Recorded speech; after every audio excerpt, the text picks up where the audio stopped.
Hey guys, it's Mitch. How's it going? It's time to get back on the X-Horse. Back to the Outback era of the Uncanny X-Men, as done by Chris Claremont and Mark Silvestri, as we check out Uncanny X-Men number 233. So just before we get into it, if you enjoy the channel, if you feel like you might want to help out a little bit, go over and subscribe on my Patreon. It gives you early access to everything I do, helps out the channel, helps to buy new comics. So yeah, we're back in the Outback. We're in the middle of a three-part storyline that sees the X-Men pitted up against one of their older enemies in the Brood that haven't actually been in the X-Men for quite some time up until this point. And I think previously they've always been encountered in space. Now this is, as far as I know, the first time the X-Men are having to deal with them on their home turf on Earth. And it's especially challenging because this is now being done bi-weekly. So Marvel's got their prize pony. They're going to try and see if they can turn it into a workhorse as well. Take the comic you have that's making you the most money and double its output. That means double the money, right? And maybe the most frustrating thing about that is that they were probably right. The good thing, at least, is that they have the horses. Well, I don't want to go with this horse motif any longer. The good thing, at least, is that they have the artists to carry that kind of pace. Mark Silvestri is able to work pretty fast. When he can't keep up, they have guys like Rick Leonardi in the wings.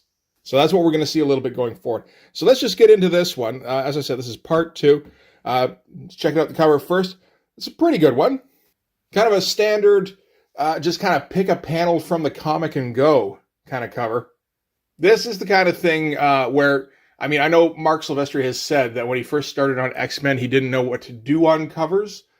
This is the kind of thing that, I don't know, I guess it doesn't really justify that exactly. It's a fine run-of-the-mill kind of cover. Just shows an action shot. It's just nothing special. Nicely rendered underside of a car, though. That's not exactly easy. All right, so we're picking things up exactly where we left off at the end of the last issue, where the X-Men had been backed into an alleyway, and they were being surrounded by a whole bunch of Brood. And at the far end of the alley, there's a bunch of flames preventing them from escaping. And a nice splash page to open things up with. I kind of went over this earlier today to just kind of get myself ready. From what I remember, there's probably not going to be a whole lot that needs to be explained. We're probably just going to be going over the art for most of the issue. And that's a good start. It's a cool shot of the X-Men all kind of backed up. Everything kind of swarming in against them. Last issue at times, there were instances where Mark looked a little bit uninspired, which may have been sort of a byproduct of how fast he was having to go and not being used to it at the time. I think he's actually starting to get a little bit more used to it here, where he understands now that it means you just do the lines quicker. It means a bit more of a sketchier style, but he's starting to learn how to incorporate that into his repertoire. And of course, like Dan Green is the guy for that kind of style.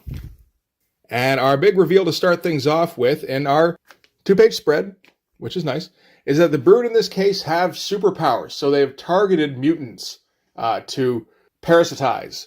So starting with one that breathes fire, and we've got another one here that just is really strong or hits really hard, called Brickbat. They have names, apparently. Well, they're going to have different kinds of powers, so I guess you want to differentiate them from each other. That makes sense.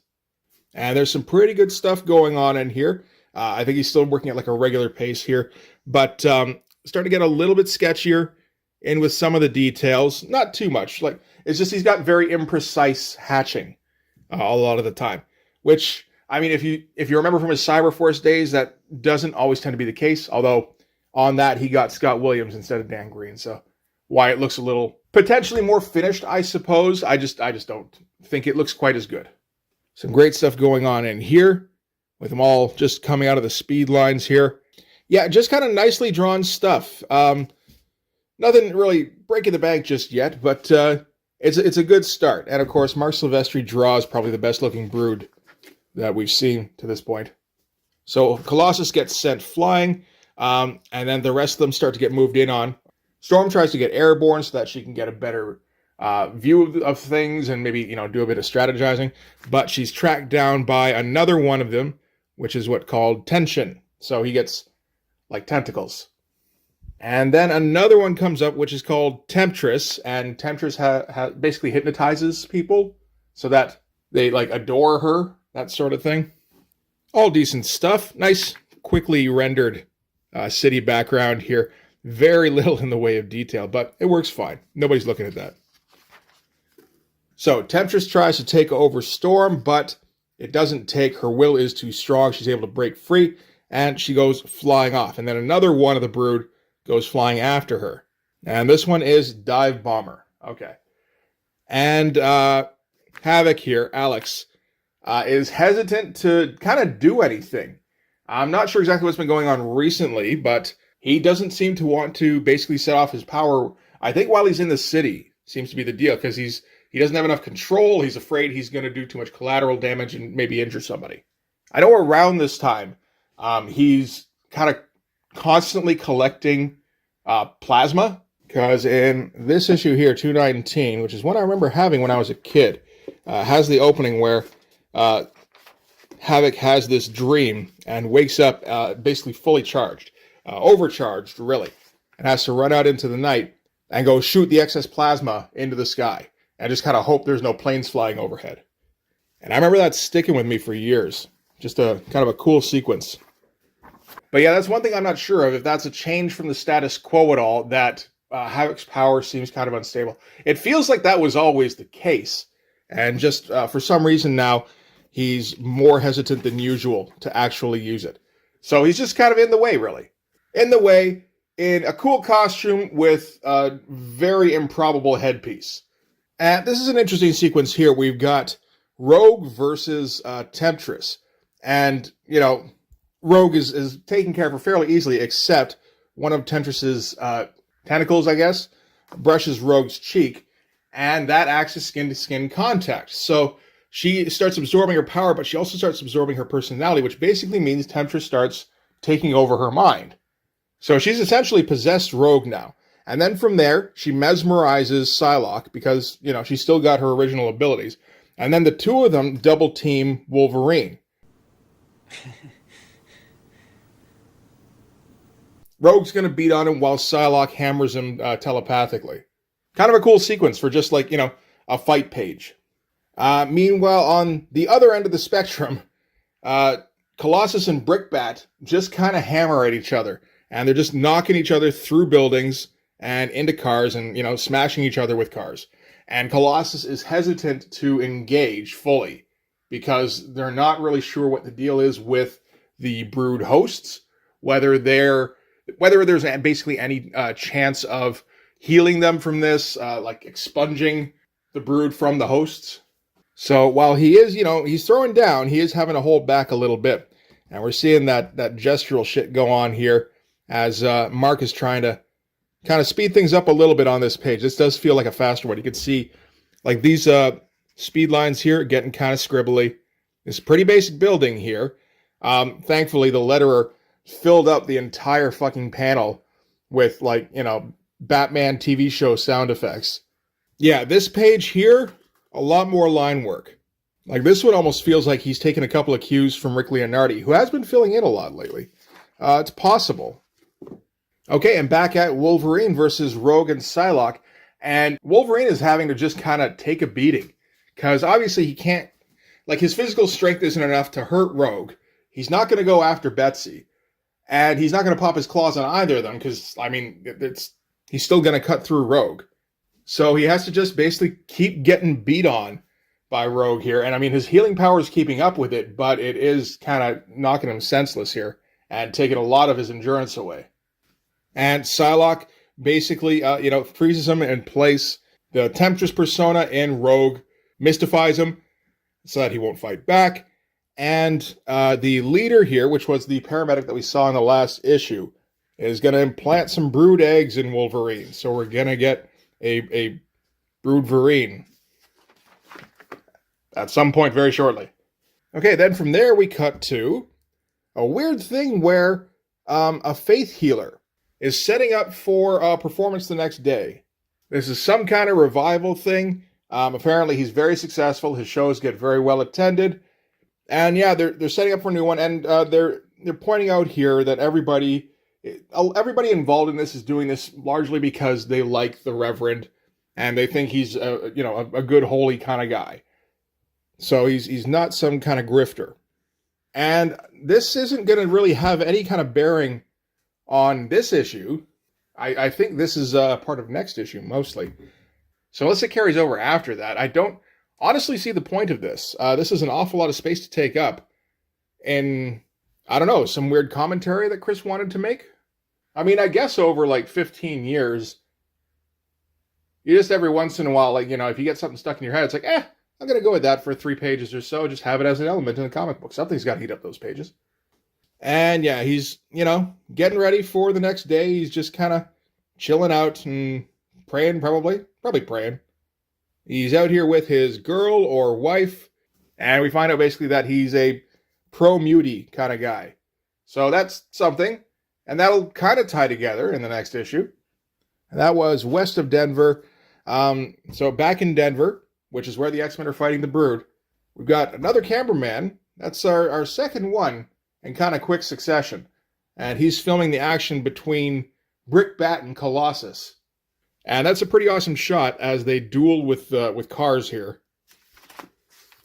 Of course, inside the van, they have to tell the guy that, you know, you're getting the weird bug guy, but we don't see any big shiny metal guy. I don't know what you're talking about. Because, of course, this is at the time post-X-Men Resurrection. When, you know, the world thinks they're dead, they've been moved to Australia, and somewhere in the middle there, Roma gave them the ability to not show up on recording equipment, which is a very weird and specific ability, but I guess if you're trying to keep the X-Men on the down low, in the late 80s, early 90s, it's a lot harder to do that these days than it would have been in the 70s. So you got to have something to compensate for all of the video equipment that's out there. We're not even at cell phones yet. And here Colossus gets thrown right through the van and smashes up the transmitter. So they can't get their feed out to their base anymore. Base can't get their feed out to them. So he's absolutely cut off. He's not taping for anything anymore. Unless he has actual tape, I guess. And overhead, Storm is still kind of running away from the battle. And she's got this dive bomber guy who keeps chasing after her. In this issue, there's an awful lot of, we have exactly the right aliens that we need for this job. Or the right mutants anyway, I guess.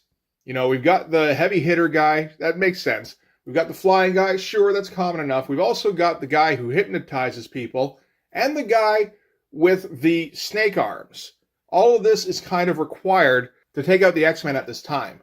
It's a little convenient. I'd like to see somebody with, you know, like Jubilee's powers or something show up. This is pre-Jubilee. But, you know, show up and just, you know, like, I don't really have anything to do in this specific instance, but in some situations, I can be very useful, guys. So Dive Bomber chases Storm, and until they get in range of this plane here, and then he jumps on the wings, like straight out of the Twilight Zone, and starts ripping off the engines. And the purpose of this is that basically Storm has been able to fight him off up until this point. Her lightning blasts aren't really doing anything to him, but just to kind of combine things, he isn't able to chase her down and, you know, basically take her back to the ground so that she can get swapped over to a Brood version of herself somehow.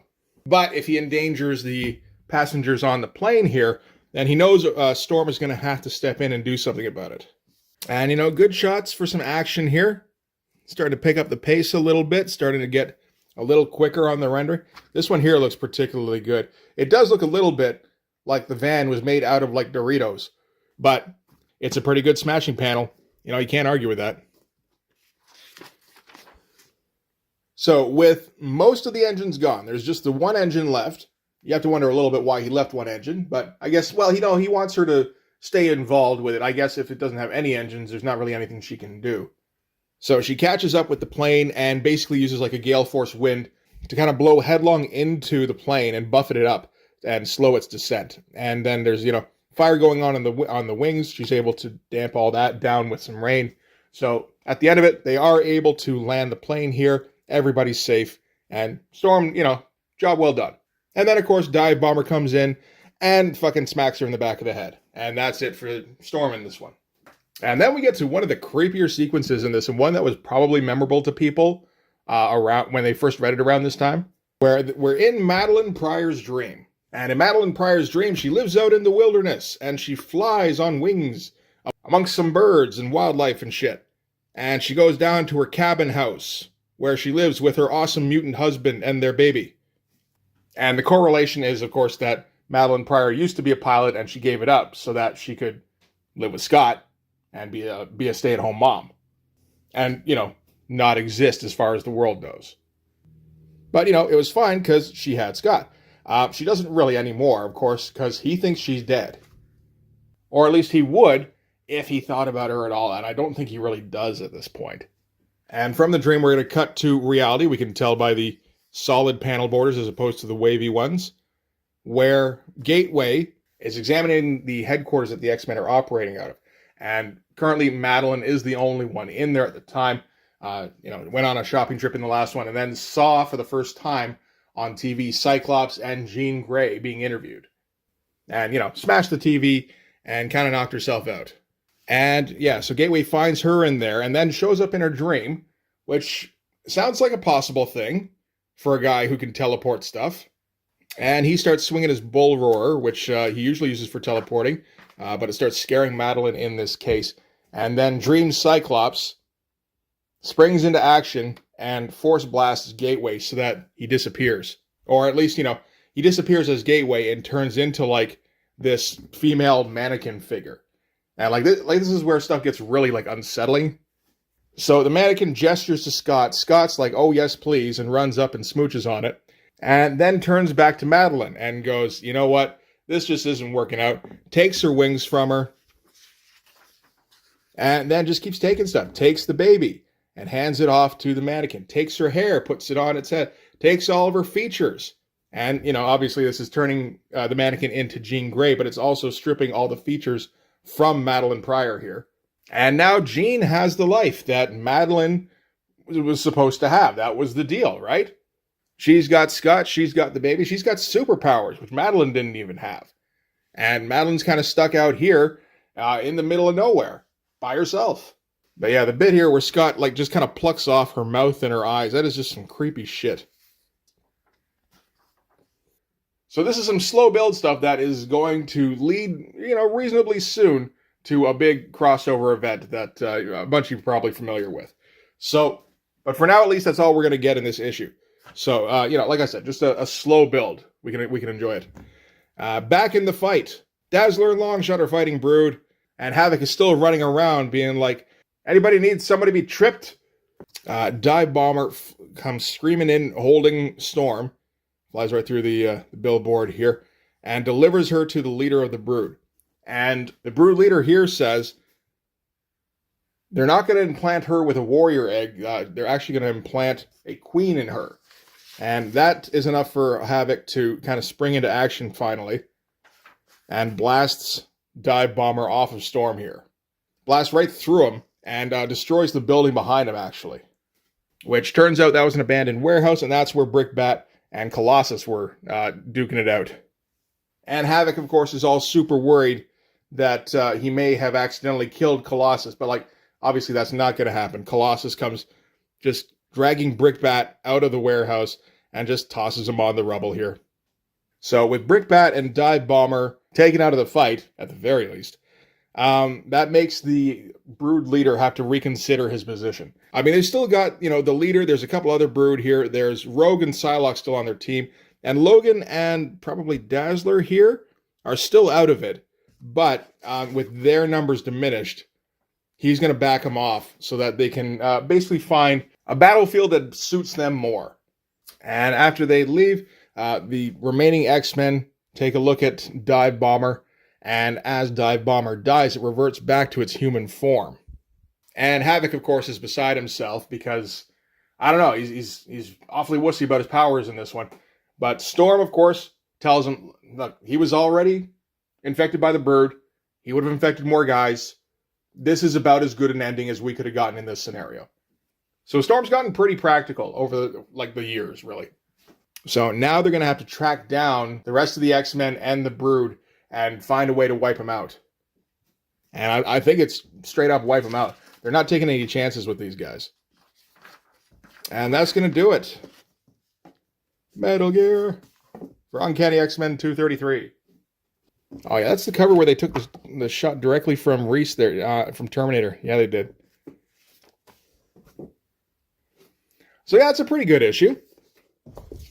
A lot of fights, and that's, yeah, some weird stuff in the middle with the Faith Healer. The stuff with Madeline Pryor, like I said, creepy as shit. But yeah, it's fairly well done with the multiple storylines. Well, I guess more really like the one storyline and then the subplots here. But Mark Silvestri is, I think he's starting to get the hang of Claremont's writing, where he's not filling the page with panels quite so much. He's still doing it a little bit here and there, but he's starting to break up the action more as we go. Yeah, this doesn't feel as ridiculously slow as it did a couple of issues ago. We're starting to get more moment-to-moment transitions, which are kind of standard for Marvel Comics. And yeah, starting to incorporate, like I said, a little bit of that faster style. Not a lot just yet.